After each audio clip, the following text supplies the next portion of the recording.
Mr. Speaker, the President of the United States.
Members of the Congress,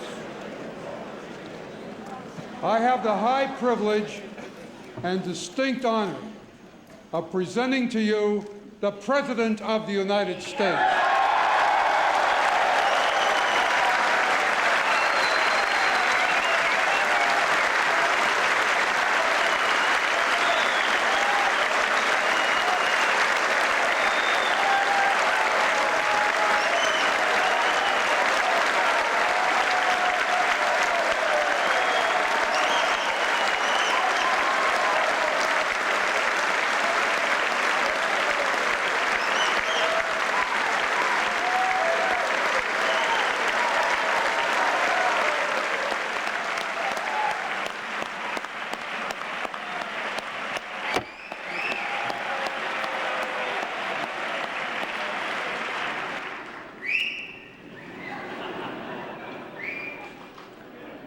Mr. President, Mr. Speaker, members of the House and the Senate, distinguished Americans here as visitors in this chamber, as am I, it is nice to have a fresh excuse for giving a long speech. When presidents speak to Congress and the nation, from this podium, typically they comment on the full range and challenges and opportunities that face the United States. But this is not an ordinary time, and for all the many tasks that require our attention, I believe tonight one calls on us to focus, to unite, and to act, and that is our economy. For more than anything else, our task tonight as Americans is to make our economy thrive again. Let me begin by saying that it has been too long, at least 3 decades, since a president has come and challenged Americans to join him on a great national journey, not merely to consume the bounty of today, but to invest for a much greater one tomorrow.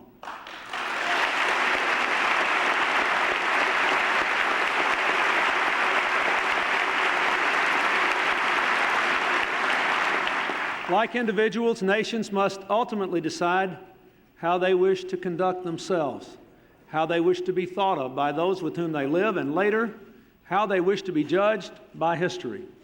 Like every individual, man and woman, nations must decide whether they are prepared to rise to the occasions history presents them. We have always been a people of youthful energy and daring spirit, and at this historic moment, as communism has fallen, as freedom is spreading around the world, as a global economy is taking shape before our eyes, Americans have called for change.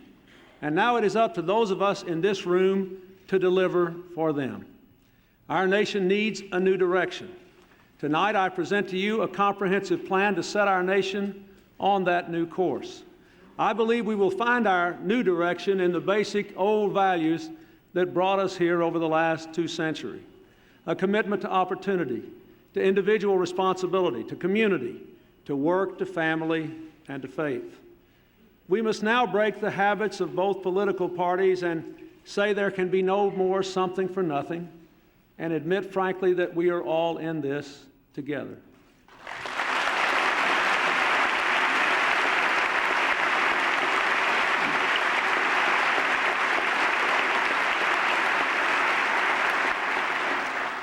The conditions which brought us as a nation to this point are well known. 2 decades of low productivity growth and stagnant wages, persistent unemployment and underemployment, years of huge government deficits and declining investment in our future, exploding health care costs and lack of coverage for millions of Americans, legions of poor children, education and job training opportunities inadequate to the demands of this tough global economy. For too long we have drifted without a strong sense of purpose or responsibility or our community. And our political system so often is seen paralyzed by special interest groups, by partisan bickering, and by the sheer complexity of our problems. I believe we can do better. Because we remain the greatest nation on earth, the world's strongest economy, the world's only military superpower. If we have the vision, the will, and the heart to make the changes we must, we can still enter the 21st century with possibilities our parents could not even have imagined, and enter it having secured the American dream for ourselves and for future generations. I well remember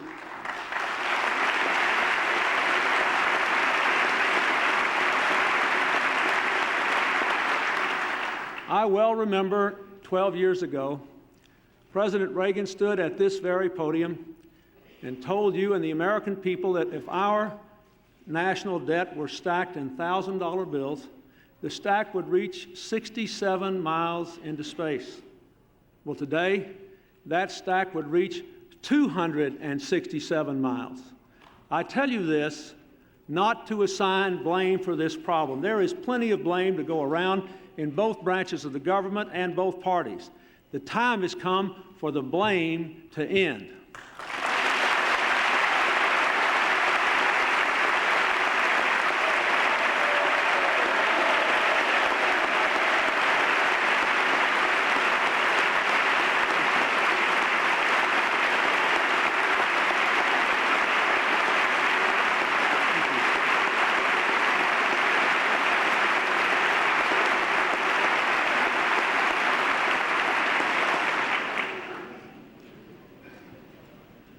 I did not seek this office to place blame. I come here tonight to accept responsibility, and I want you to accept responsibility with me, and if we do right by this country, I do not care who gets the credit for it.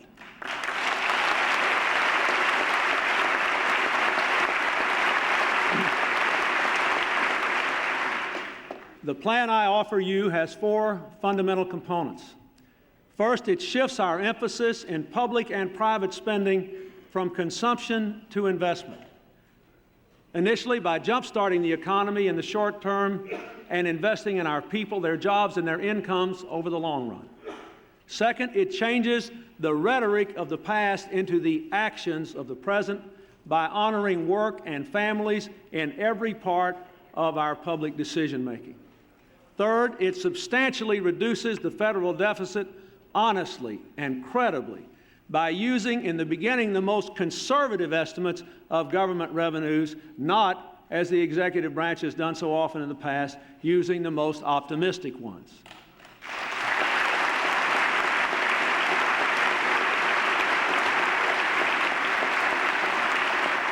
And finally, it seeks to earn the trust of the American people by paying for these plans, first with cuts in government waste and efficiency, second with cuts, not gimmicks, in government spending, and by fairness for a change in the way additional burdens are borne.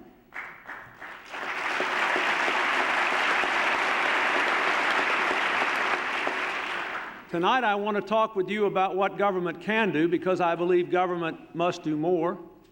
But let me say first that the real engine of economic growth in this country is the private sector.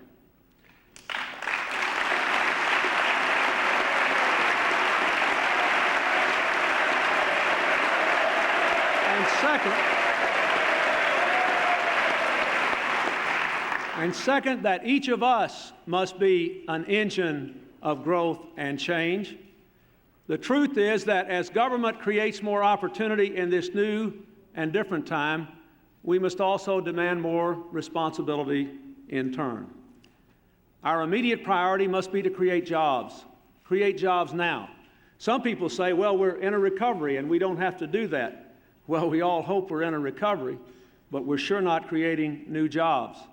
And there's no recovery worth its salt that doesn't put the American people back to work.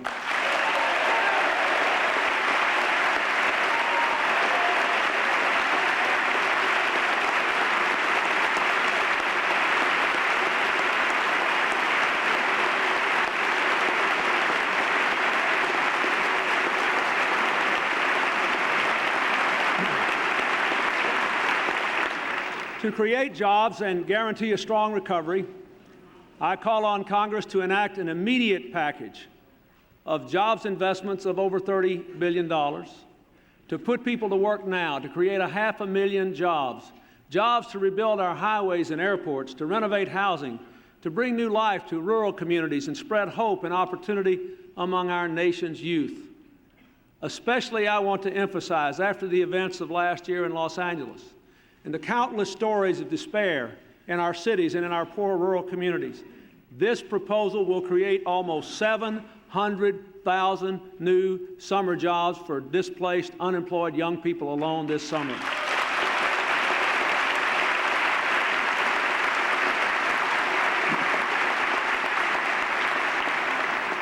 And tonight, I invite America's business leaders to join us in this effort so that together we can provide over 1 million summer jobs in cities and poor rural areas for our young people.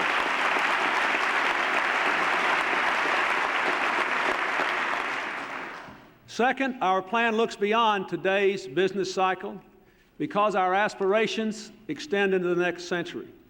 The heart of this plan deals with the long term. It is an investment program designed to increase public and private investment in areas critical to our economic future. And it has a deficit reduction program that will increase the savings available for the private sector to invest, will lower interest rates, will decrease the percentage of the federal budget claimed by interest payments, and decrease the risk of financial market disruptions that could adversely affect our economy. Over the long run, all this will bring us a higher rate of economic growth, improved productivity, more high-quality jobs, and an improved economic competitive position in the world. In order to accomplish both increased investment and deficit reduction, something no American government has ever been called upon to do at the same time before, spending must be cut and taxes must be raised. The spending cuts I recommend were carefully thought through in a way to minimize any adverse economic impact, to capture the peace dividend for investment purposes, and to switch the balance in the budget from consumption to more investment. The tax increases and the spending cuts were both designed to assure that the cost of this historic program to face and deal with our problems will be borne by those who could readily afford it the most. Our plan is designed furthermore, and perhaps in some ways most importantly, to improve the health of American business through lower interest rates, more incentives to invest, and better trained workers. Because small business has created such a high percentage of all the new jobs in our nation over the last 10 or 15 years, our plan includes the boldest targeted incentives for small business in history. We propose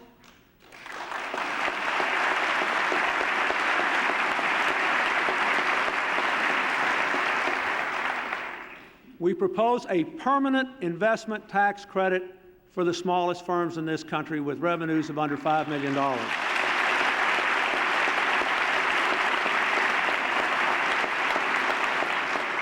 That's about 90% of the firms in America, employing about 40% of the workforce, but creating a big majority of the net new jobs for more than a decade.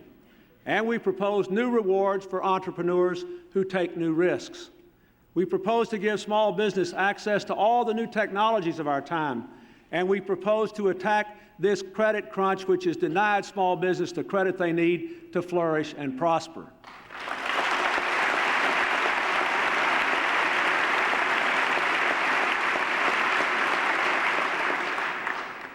With a new network of community development banks and $1 billion to make the dream of enterprise zones real, we propose to bring new hope and new jobs to storefronts and factories from South Boston to South Texas to South Central Los Angeles.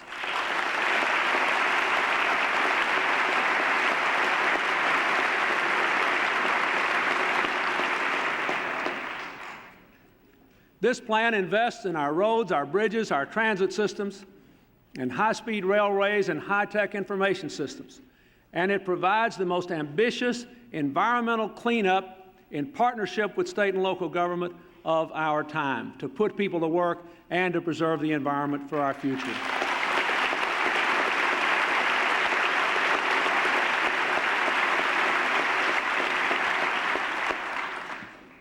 Standing as we are on the edge of the new century, we know that economic growth depends as never before on opening up new markets overseas and expanding the volume of world trade.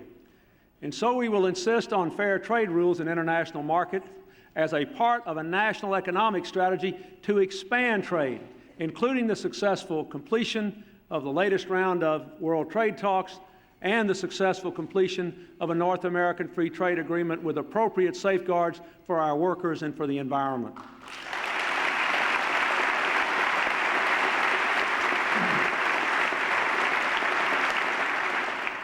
At the same time, and I say this to you in both parties and across America tonight, all the people who are listening, it is not enough to pass a budget or even to have a trade agreement. The world is changing so fast that we must have aggressive, targeted attempts to create the high-wage jobs of the future. That's what all our competitors are doing. We must give special attention to those critical industries that are going to explode in the 21st century, but that are in trouble in America today, like aerospace. We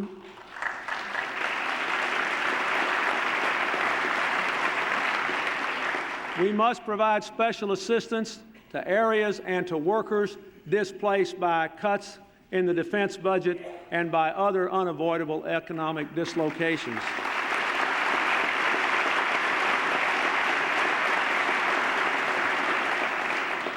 And again, I will say we must do this together. I pledge to you that I will do my best to see that business and labor and government work together for a change.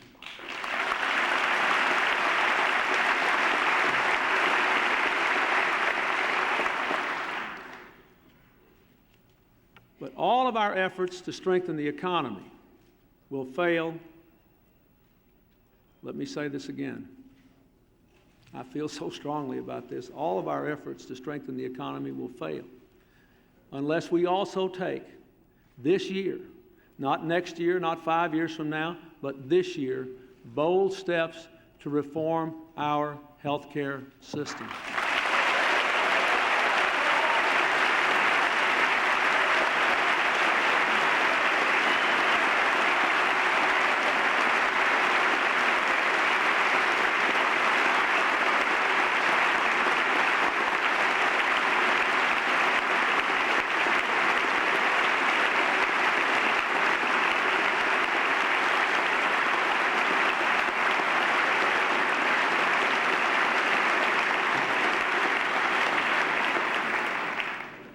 In 1992, we spent 14% of our income on health care, more than 30% more than any other country in the world, and yet we were the only advanced nation that did not provide a basic package of health care benefits to all of its citizens.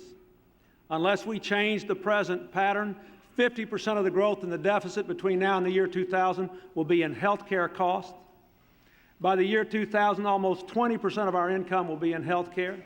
Our families will never be secure, our businesses will never be strong, and our government will never again be fully solvent until we tackle the health care crisis. We must do it this year.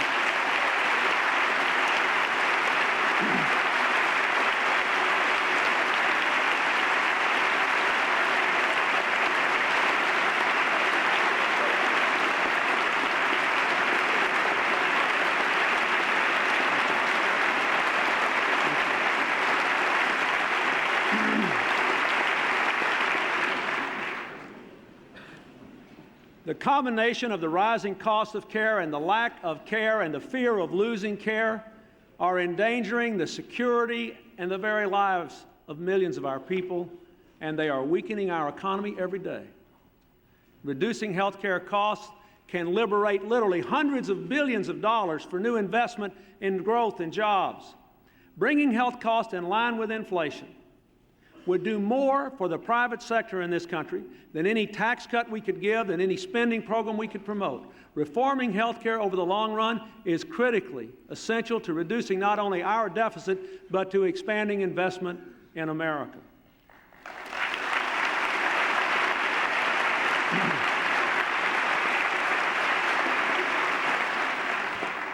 Later this spring, after the First Lady and the many good people who are helping her all across the country complete their work, I will deliver to Congress a comprehensive plan for health care reform that finally will bring costs under control and provide security to all of our families, so that no one will be denied the coverage they need, but so that our economic future will not be compromised either. We'll have to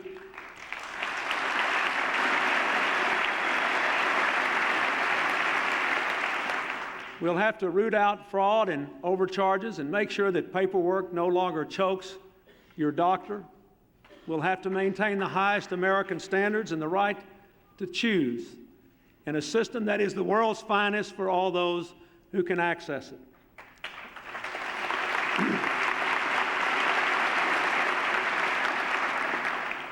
But first, we must make choices.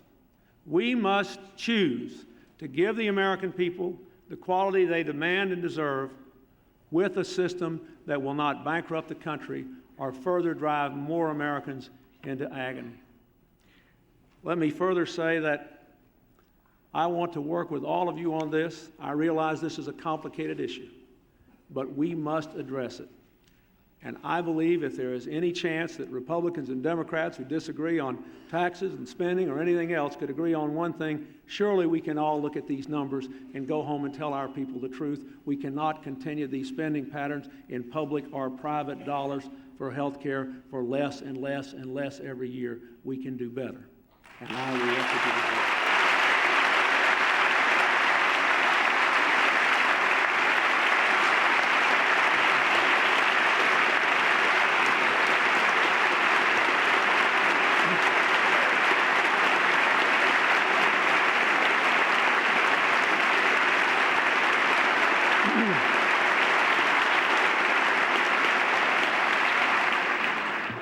Perhaps the most fundamental change the new direction I propose offers is its focus on the future and its investment, which I seek in our children. Each day we delay really making a commitment to our children carries a dear cost. Half of the 2-year-olds in this country today don't receive the immunizations they need against deadly diseases. Our plan will provide them for every eligible child, and we know now that we will save $10 later for every $1 we spend by eliminating preventable childhood diseases. That's a good investment no matter how you measure it.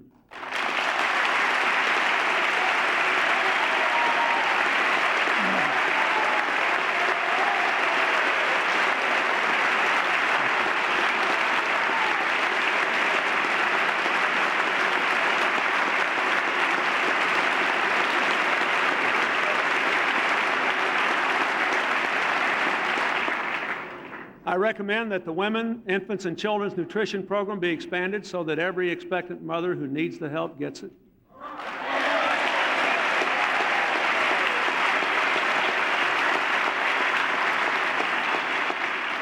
We all know that Head Start, a program that prepares children for school, is a success story. We all know that it saves money, but today it just reaches barely over a third of all the eligible children.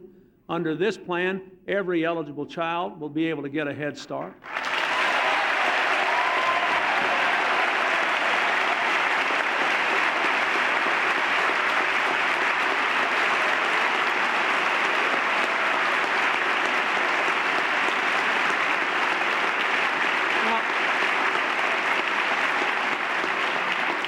This is not just the right thing to do, it is the smart thing to do.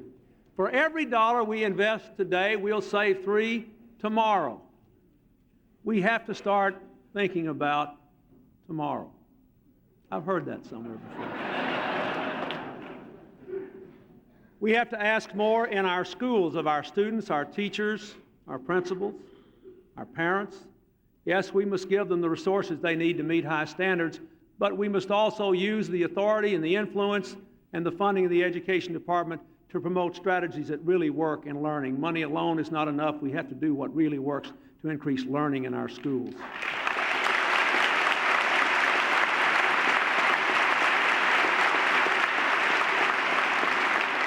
We have to recognize that all of our high school graduates need some further education in order to be competitive in this global economy.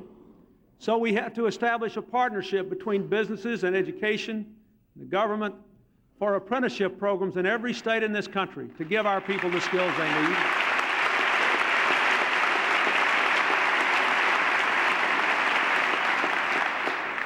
Lifelong learning must benefit not just young high school graduates, but workers too throughout their career. The average 18-year-old today will change jobs 7 times in a lifetime. We have done a lot in this country on worker training in the last few years, but the system is too fractured. We must develop a unified, simplified, sensible, streamlined worker training program so that workers receive the training they need regardless of why they lost their jobs or whether they simply need to learn something new to keep them. We have got to do better on this.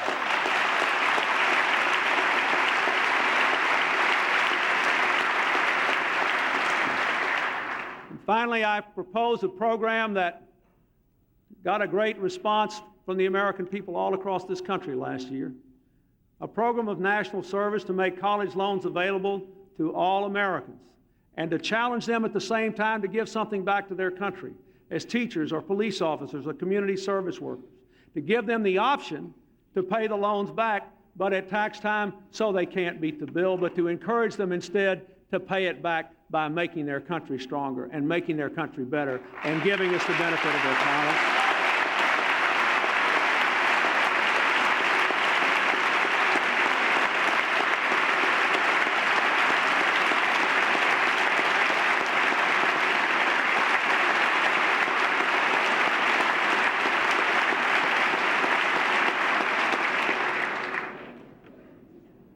A generation ago, when President Kennedy proposed and the United States Congress embraced the Peace Corps, it defined the character of a whole generation of Americans committed to serving people around the world. In this national service program, we will provide more than twice as many slots for people before they go to college to be in national service than ever served in the Peace Corps. This program could do for this generation of members of Congress what the Land Grant College Act did and what the GI Bill did for former congressmen. In the future, historians who got their education through the National Service Loan will look back on you and thank you for giving America a new lease on life if you meet this challenge.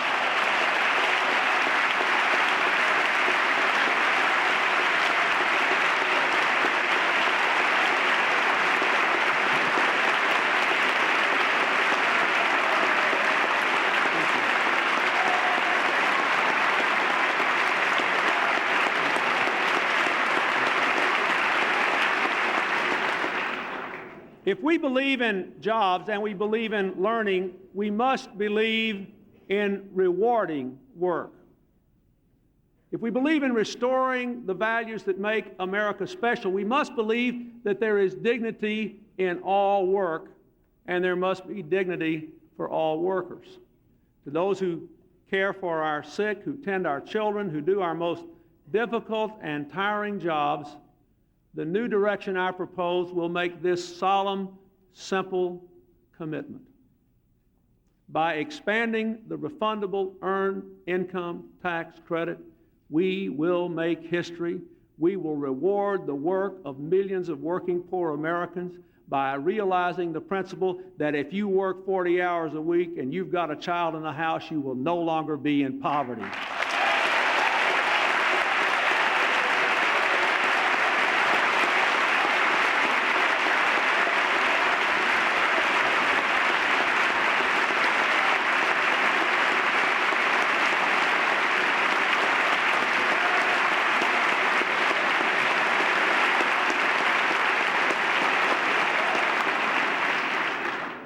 Later this year, we will offer a plan to end welfare as we know it. I have worked on this issue for the better part of a decade. And I know from personal conversations with many people that no one wants to change the welfare system as badly as those who are trapped in it.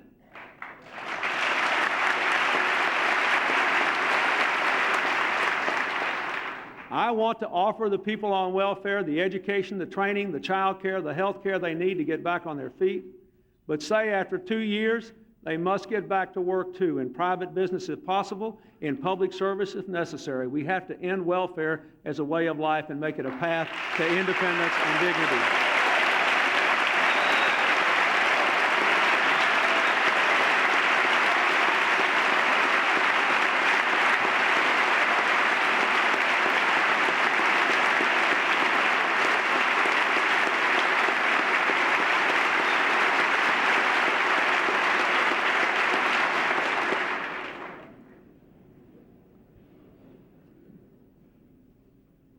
Our next great goal should be to strengthen our families. I compliment the Congress for passing the Family and Medical Leave Act as a good first step.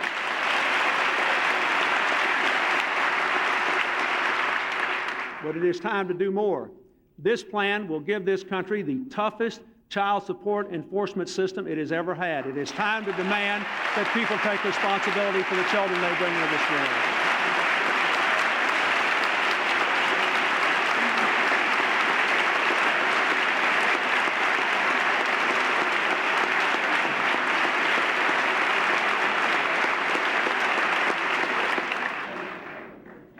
And I ask you to help to protect our families against the violent crime which terrorizes our people and which tears our communities apart. We must pass a tough crime bill.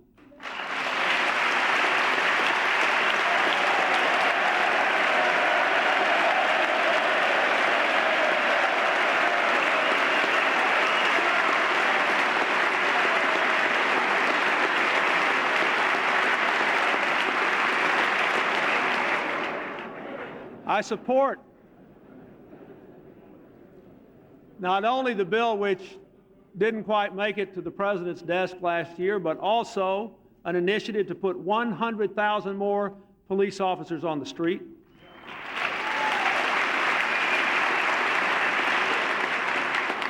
to provide boot camps for first-time nonviolent offenders, for more space for the hardened criminals in jail,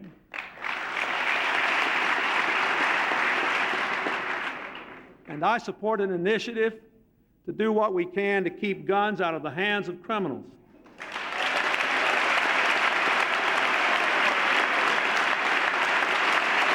Let me say this.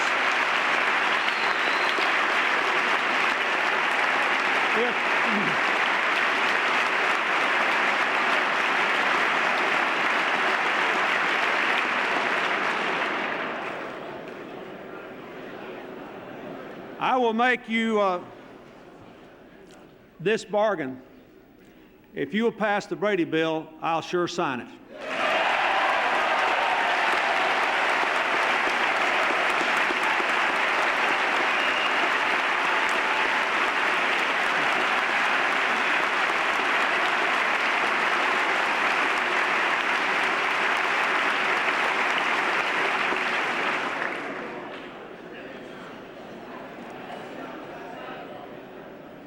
Let me say now, we should move to the harder parts. I think it is clear to every American, including every member of Congress of both parties, that the confidence of the people who pay our bills in our institutions in Washington is not high. We must restore it. We must begin again to make government work for ordinary taxpayers, not simply for organized interest groups. And that beginning must start with real political reform.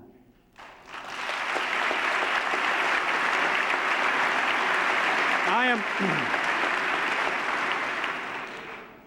am asking the United States Congress to pass a real campaign finance reform bill this year.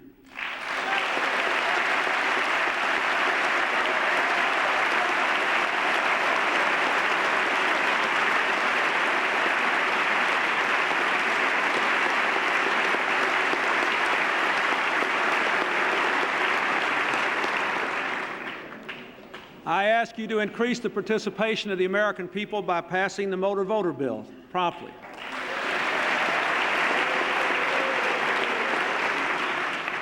I ask you to deal with the undue influence of special interests by passing a bill to end the tax deduction for lobbying and to act quickly to require all the people who lobby you to register as lobbyists by passing the lobbying registration bill.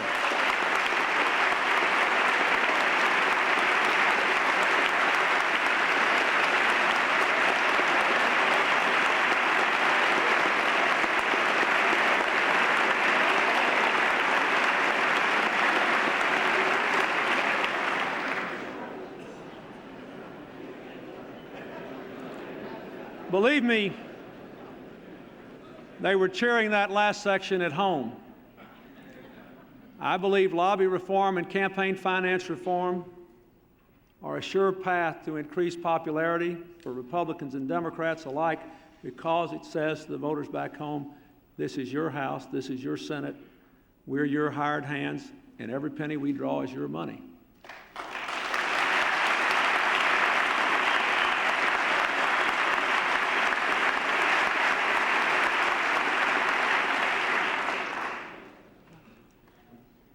Next, to revolutionize government, we have to ensure that we live within our means, and that should start at the top and with the White House. In the last few days, I have announced a cut in the White House staff of 25%, saving approximately $10 million. I have ordered administrative cuts in budgets of agencies and departments. I have cut the federal bureaucracy, or will over the next 4 years, by approximately 100,000 positions, for combined savings of $9 billion. It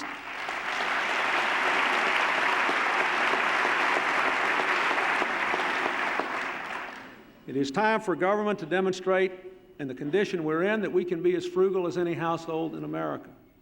And that's why I also want to congratulate the Congress. I noticed the announcement of the leadership today that Congress is taking similar steps to cut its cost.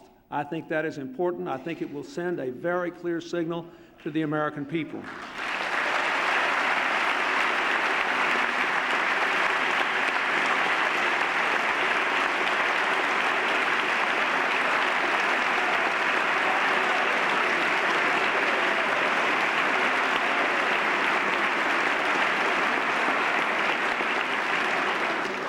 But if we really want to cut spending, we're going to have to do more, and some of it will be difficult.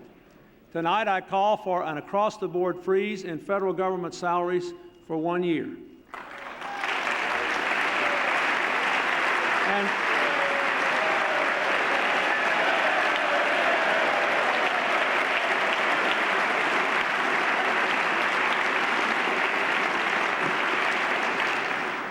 And thereafter, during this 4-year period, I recommend that salaries rise at 1 point lower than the cost of living allowance normally involved in federal pay increases.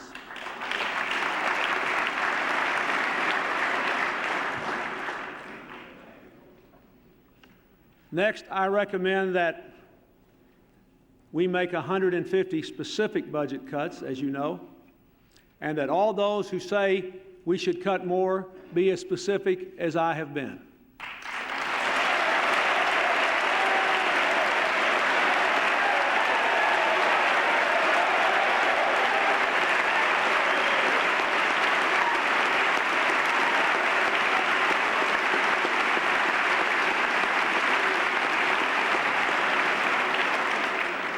Finally, let me say to my friends on both sides of the aisle, it is not enough simply to cut government. We have to rethink the whole way it works.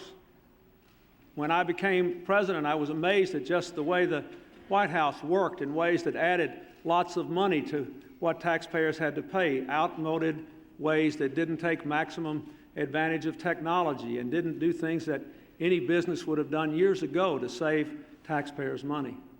So I want to bring a new spirit of innovation into every government department. I want to push education reform, as I said, not just to spend more money, but to really improve learning. Some things work and some things don't. We ought to be subsidizing the things that work and discouraging the things that don't. I'd like to use that Superfund to clean up pollution for a change and not just pay lawyers.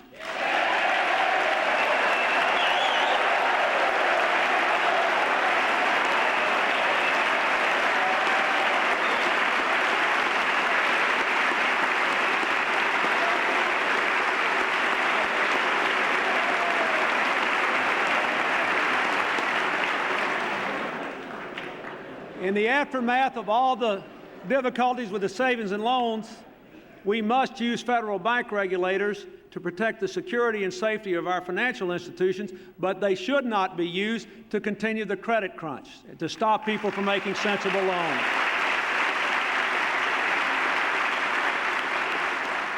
I'd like for us to not only have welfare reform, but to re-examine the whole focus of all of our programs that help people, to shift them from entitlement programs to empowerment programs. In the end, we want people not to need us anymore. I think that's important.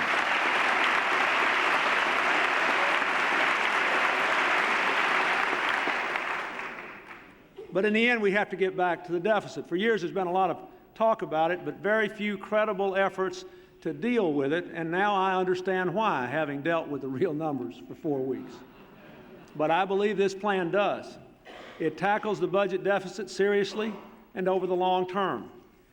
It puts in place one of the biggest deficit reductions and one of the biggest changes in federal priorities from consumption to investment in the history of this country at the same time over the next 4 years.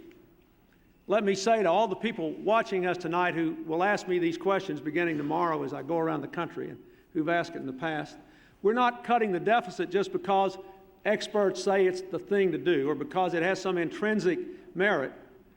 We have to cut the deficit because the more we spend paying off the debt, the less tax dollars we have to invest in jobs and education and the future of this country.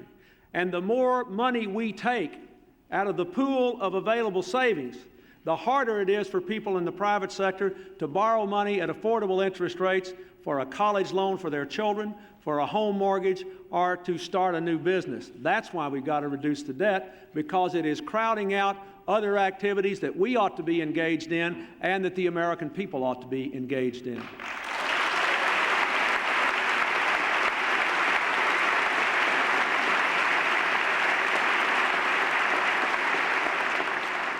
We cut the deficit so that our children will be able to buy a home, so that our companies can invest in the future and in retraining their workers, so that our government can make the kinds of investments we need to be a stronger and smarter and safer nation. If we don't act now, you and I might not even recognize this government 10 years from now. If we just stay with the same trends of the last 4 years, by the end of the decade, the deficit will be $635 billion a year, almost 80% of our gross domestic product. And paying interest on that debt will be the costliest government program of all. We'll still be the world's largest debtor, and when members of Congress come here, they'll be devoting over 20 cents on the dollar to interest payments, more than half of the budget to health care and to other entitlements, and you'll come here and deliberate and argue over 6 or 7 cents on the dollar, no matter what America's problems are. We will not be able to have the independence we need to chart the future that we must, and we'll be terribly dependent on foreign funds for a large portion of our investment. This budget plan, by contrast, will by 1997 cut $140 billion in that year alone from the deficit. A real spending cut, a real revenue increase, a real deficit reduction using the independent numbers of the Congressional Budget Office. Well, you can laugh, my fellow Republicans, but I'll point out that the Congressional Budget Office was normally more conservative in what was going to happen and closer to right than previous presidents have been.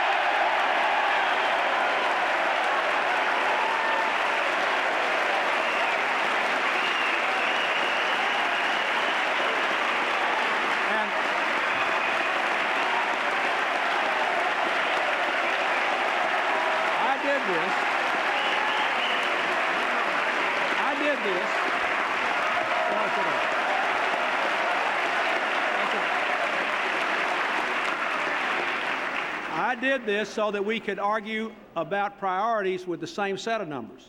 I did this so that no one could say I was estimating my way out of this difficulty. I did this because if we can agree together on the most prudent revenues we're likely to get, if the recovery stays and we do right things economically, then it'll turn out better for the American people than we say. In the last 12 years, because there were differences over the revenue estimates, you and I know that both parties were given greater elbow room for irresponsibility. This is tightening the rein on the Democrats as well as the Republicans. Let's at least argue about the same set of numbers so the American people will think we're shooting straight with them.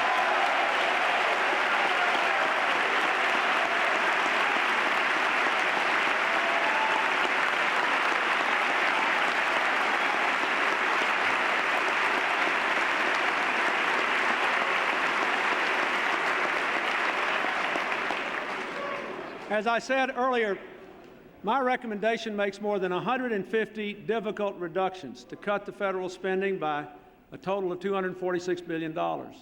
We're eliminating programs that are no longer needed, such as nuclear power research and development. We're slashing subsidies and canceling wasteful projects, but many of these programs were justified in their time, and a lot of them are difficult for me to recommend reductions in. Some really tough ones for me personally. I recommend that we reduce interest subsidies to the Rural Electric Administration. That's a difficult thing for me to recommend. But I think that I cannot exempt the things that exist in my state or in my experience if I ask you to deal with things that are difficult for you to deal with. We're going to have no sacred cows except the fundamental abiding interest of the American people.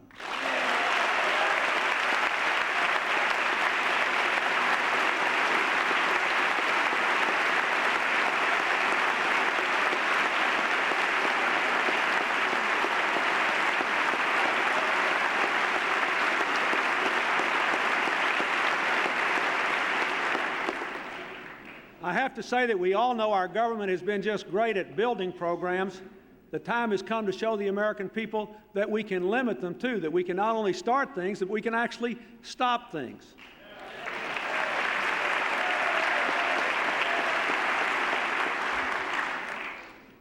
About the defense budget, I raise a hope and a caution. As we restructure our military forces to meet the new threats of the post-Cold War world, it is true that we can responsibly reduce our defense budget. And we may all doubt what that range of reductions is. But let me say that as long as I am president, I will do everything I can to make sure that the men and women who serve under the American flag will remain the best trained, the best prepared, the best equipped fighting force in the world, and every one of you should make that solemn pledge. We still have responsibilities around the world. We are the world's only superpower. This is still a dangerous and uncertain time, and we owe it to the people in uniform to make sure that we adequately provide for the national defense and for their interests and needs.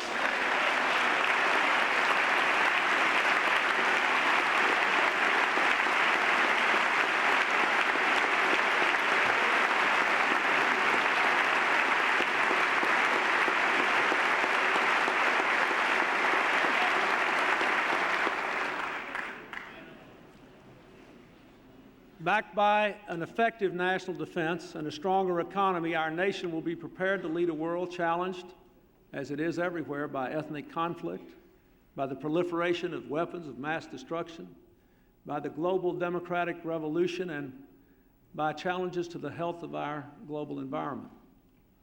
I know this economic plan is ambitious, but I honestly believe it is necessary for the continued greatness of the United States.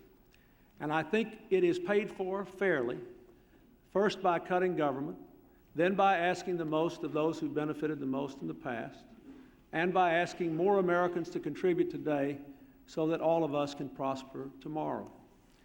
For the wealthiest, those earning more than $180,000 per year, I ask you all who are listening tonight to support a raise in the top rate for federal income taxes from 31% to 36%. We recommend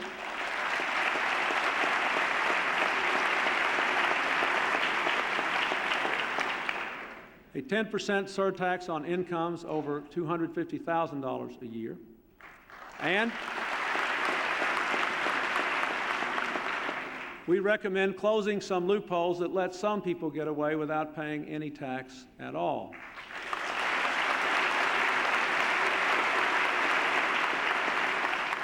For businesses with taxable incomes in excess of $10 million, we recommend a raise in the corporate tax rate, also to 36%, as well as a cut in the deduction for business entertainment expenses.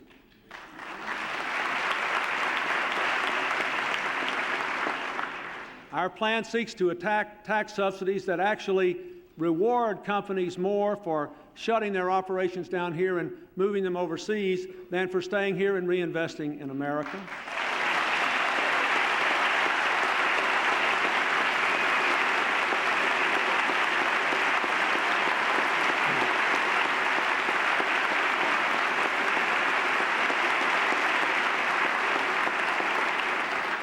I say that as someone who believes that American companies should be free to invest around the world, and as a former governor who actively sought investment of foreign companies in my state. But the tax code should not express a preference to American companies for moving somewhere else, and it does in particular cases today.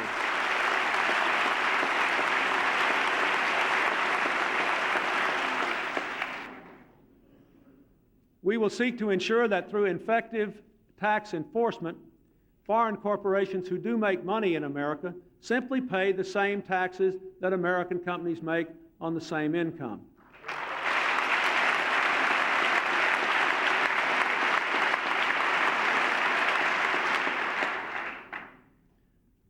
To middle-class Americans who have paid a great deal for the last 12 years, and from whom I ask a contribution tonight, I will say again, as I did on Monday night, you're not going alone anymore. You're certainly not going first, and you're not going to pay more for less as you have too often in the past. I want to emphasize the facts about this plan.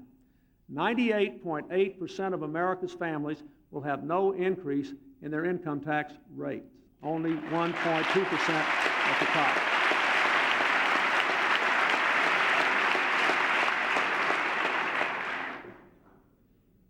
Let me be clear. There will also be no new cuts in benefits from Medicare.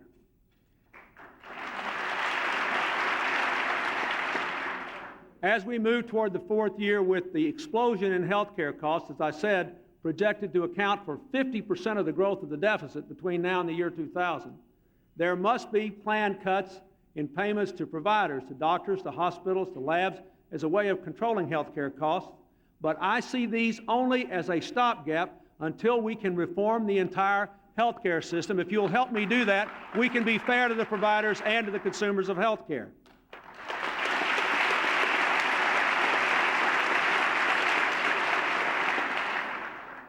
Let me repeat this because I know it matters to a lot of you on both sides of the aisle. This plan does not make a recommendation for new cuts in Medicare benefits for any beneficiary. Secondly, the only change we are making in Social Security is one that has already been publicized. The plan does ask older Americans with higher incomes who do not rely solely on Social Security to get by to contribute more. This plan will not affect the 80% of Social Security recipients who do not pay taxes on Social Security now. Those who do not pay tax on Social Security now will not be affected by this plan. Our plan does include a broad-based tax on energy. And I want to tell you why I selected this and why I think it's a good idea. I recommend that we adopt a BTU tax on the heat content of energy as the best way to provide us with revenue to lower the deficit, because it also combats pollution, promotes energy efficiency, promotes the independence economically of this country, as well as helping to reduce the debt. And because it does not discriminate against any area. Unlike a carbon tax, it's not too hard on the coal states. Unlike a gas tax, it's not too tough on people who drive a long way to work. Unlike an ad valorem tax, it doesn't increase just when the price of an energy source goes up. And it is environmentally responsible. It will help us in the future as well as in the present with the deficit.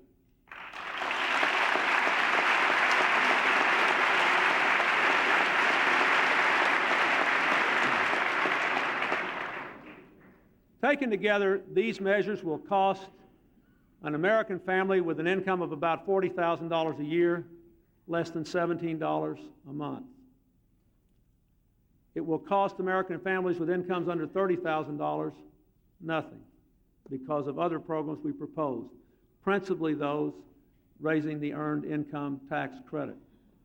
Because of our publicly stated determination to reduce the deficit, if we do these things, we will see the continuation of what's happened just since the election. Just since the election, since the Secretary of the Treasury, the Director of the Office of Management and Budget, and others have begun to speak out publicly in favor of a tough deficit reduction plan, interest rates have continued to fall long term.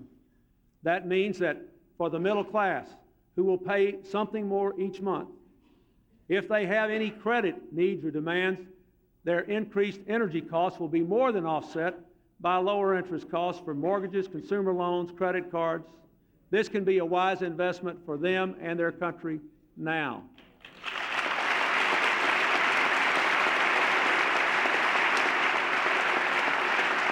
I would also point out what the American people already know, and that is because we're a big, vast country where we drive long distances, we have maintained far lower burdens on energy than any other advanced country. We will still have far lower burdens on energy than any other advanced country, and these will be spread fairly with real attempts to make sure that no cost is imposed on families with incomes under $30,000 and that the costs are very modest until you get into the higher income groups where the income taxes trigger in. Now I ask all of you to consider this. Whatever you think of the tax program, whatever you think of the spending cuts, consider the cost of not changing. Remember the numbers that you all know. If we just keep on doing what we're doing, by the end of the decade, we'll have a $650 billion a year deficit. We just keep on doing what we're doing, by the end of the decade, 20% of our national income will go to health care every year, twice as much as any other country on the face of the globe. We just keep on doing what we're doing. Over 20 cents on the dollar will have to go to service the debt. Unless we have the courage now to start building our future and stop borrowing from it, we're condemning ourselves to years of stagnation, interrupted by occasional recessions, to slow growth in jobs, to no more growth in incomes, to more debt, to more disappointment. Worse, less, unless we change, unless we increase investment and reduce the debt, to raise productivity so that we can generate both jobs and incomes, we will be condemning our children and our children's children to a lesser life than we enjoyed. Once Americans look forward to doubling their living standards every 25 years, at present productivity rates, it'll take 100 years to double living standards until our grandchildren's grandchildren are born. I say that is too long to wait.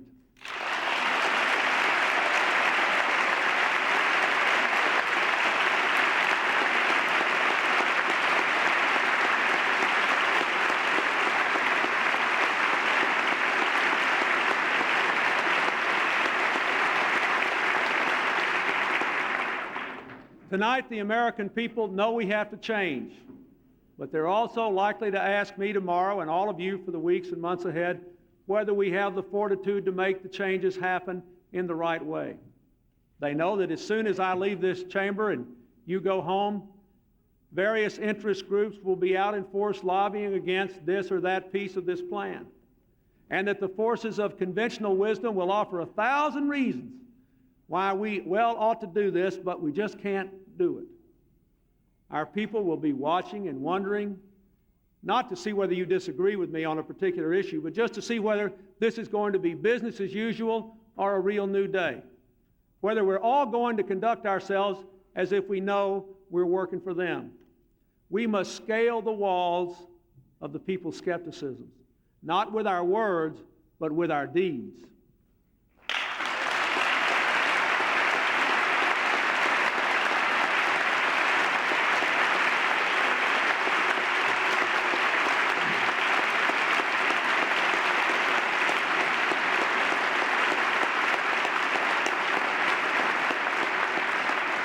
After so many years of gridlock and indecisions, after so many hopeful beginnings and so few promising results, the American people are going to be harsh in their judgments of all of us if we fail to seize this moment.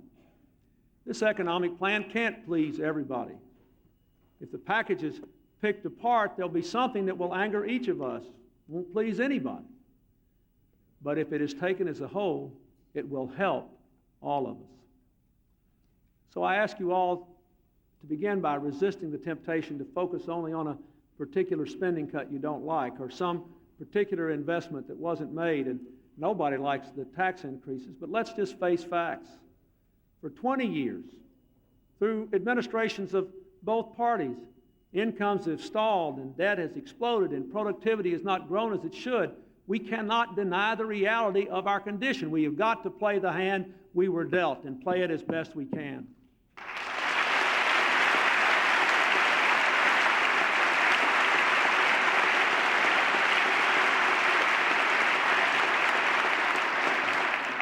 My fellow Americans, the test of this plan cannot be what is in it for me. It has got to be what is in it for us.